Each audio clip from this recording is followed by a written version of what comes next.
Hey all my Crimsonites, and welcome to the Crimson Cure channel, where we embrace our femininity, increase our womanly value, and celebrate our brothers. So join me on our feminine journey to learn, heal, and grow. Hey there, my Crimsonites, and welcome to the Crimson Cure channel. I'm your host, femininity coach, and author of The Crimson Cure, and this is my perspective. And I just wanted to weigh in on the whole Michael B. Jordan is corny comments, not just what L'Oreal said, but there was a Facebook post or a tweet that was saying, you know, Michael B. Jordan he looked responsible, like he looked like he know where his birth certificate is at. And it was a point of adding into L'Oreal's corny comment to sort of back that up. Like, okay, Michael B. Jordan is corny because of his level of responsibility or just the type of guy that he seems to be.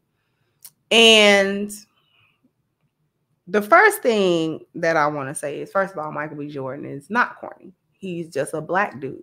He's a successful black man. He's successful in his acting career. He's been doing it for a while now, since he was a teenager.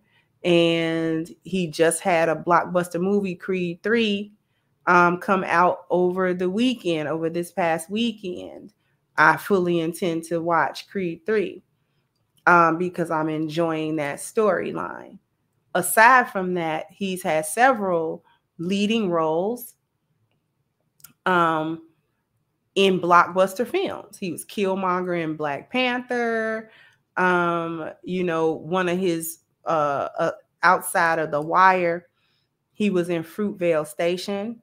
I believe that was also directed by I forget the brother's name. How can I forget that brother's name?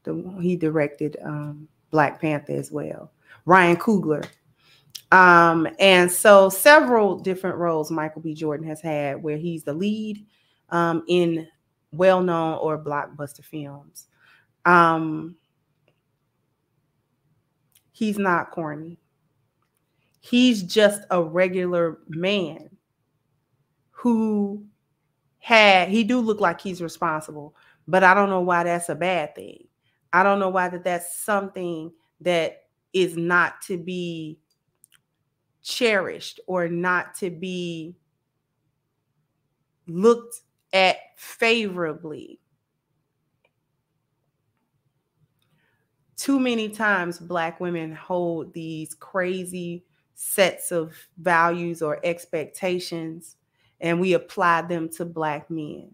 We complain about the same women who are calling Michael B. Jordan corny are also the same women who will get online somewhere and be mad at a deadbeat dad and be mad at the guy that said he had 7 babies with 7 baby mamas.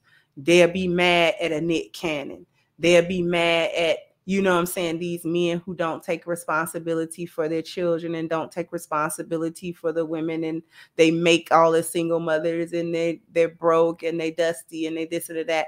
The same women that will call a man like Michael B. Jordan corny is the same woman that will complain about the other men that she actually gives her time and her sex and her attention to, and say that they're the dusty Black men of the community.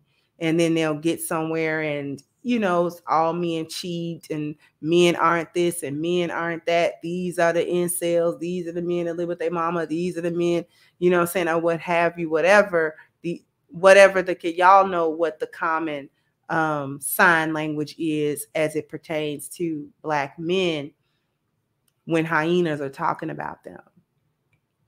So many times that stereotype is upheld as the type of man that Black men should be looking to be. This hood dude with the swag, with the this and the that. He half a gangster, he a half a tough guy. He willing to fight. He willing to do. Like, they'll uphold and glorify those traits.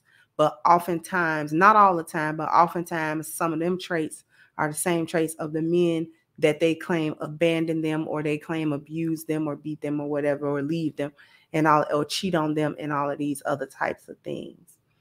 Let me let y'all in on something else. Black women don't actually think Michael B. Jordan is corny.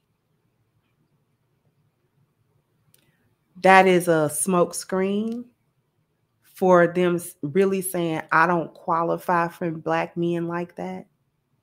So instead of looking inward and saying, I'm not qualified, why am I not qualified to be with a man like that? I'll just call him corny.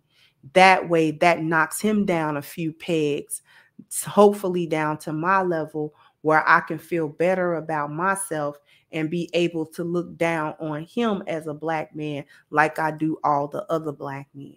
See, they can't really look down on him from the standpoint of he broke or he ugly or he dusty or he got a bunch of baby mamas or he got a but. See, they can't say that stuff about Mike. They can't say that stuff about MBJ.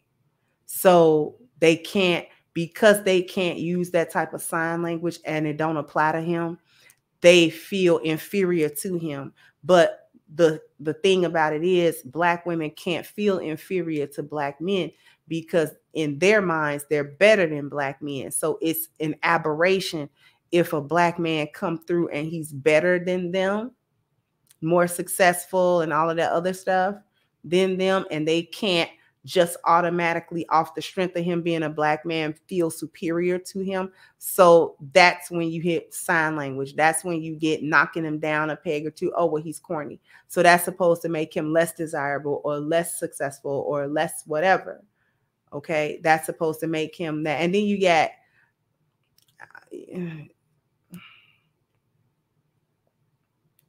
anyway, because I was gonna say something about Joe Budden chiming in talking about, oh, he is corny, he talking black women on carpet like that. You know, L'Oreal get what she get because she's on the carpet interviewing, but she's actually not on his level either. She's not on Michael's level.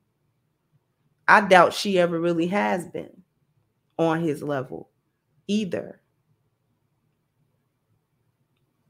They don't think that men like Michael B. Jordan are corny. They just know they don't qualify for those men. They don't qualify for those men on that level, whether he was white, black, or polka dot. Doesn't matter. So he's corny. And that's how they mask their insufficiencies and their insecurities as a group of women, knowing that not one of them out of the lot, especially the one that made the tweet about him, he would never look twice at her. Like he would never look twice at her. And then they want to feel some type of way when men like him, black men like him, go and date, you know, a non-black woman, an Asian woman, a white woman, some other European or some other demographic of woman. They'll just go and get that woman because y'all are thinking he's corny. If Michael B. Jordan has scooped any one of them chicks, they don't think he corny. He can come scoop and smash any one of them chicks. And they would be happy to do so. L'Oreal would fall at his feet. You understand? If he had simply smiled at her and like, yeah, I remember you from high school. Yeah, she would have been somewhere on her knees. Do you understand this? He wouldn't have been corny then. She was trying to cover it up. She don't think he corny now, even if she thought he was corny back in high school.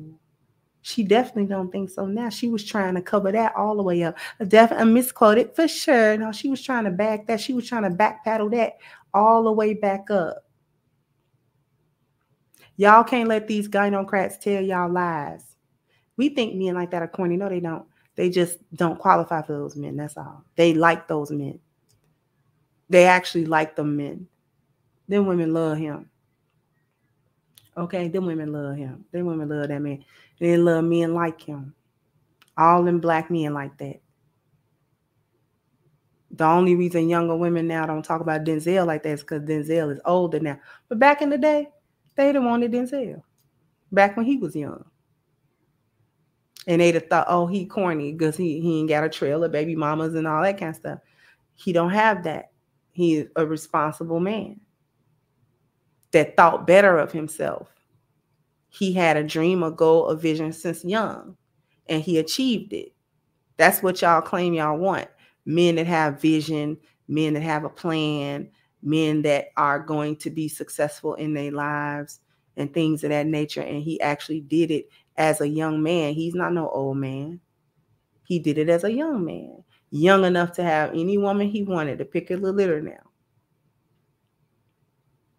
And y'all are just mad that y'all the same age, and he went ahead to do something that he wanted to do and envisioned himself to do, and he succeeded in that, and you had some stuff you envisioned yourself to do, and you still run around here struggling and straining. So go ahead and throw your shade. Throw your broke income tax waiting on shade. Throw your I'm gonna sell my stamps this month shade. Throw your I can't really afford these eggs because of inflation shade. Go ahead and do that. Y'all are so miserable. You really need to get yourself together. And you wouldn't have time to throw shade like that if you would get yourself together. Anyway, jump down in the comment section. Let me know what you think. Like, share, subscribe to the channel if you have not. Once again, I'm your host, The Crimson Cure, and this was my perspective. Bye-bye, Crimsonites. Hello, my Crimsonites and all of my supporters. I invite you to go and get your copy of my new book, Reclaiming the Black Feminine, The Lies of Feminism and the Road to Recovery, on sale now at crimsoncure.com. This is guaranteed to change your perspective and positively impact your life. So go ahead now to crimsoncure.com and get your copy today.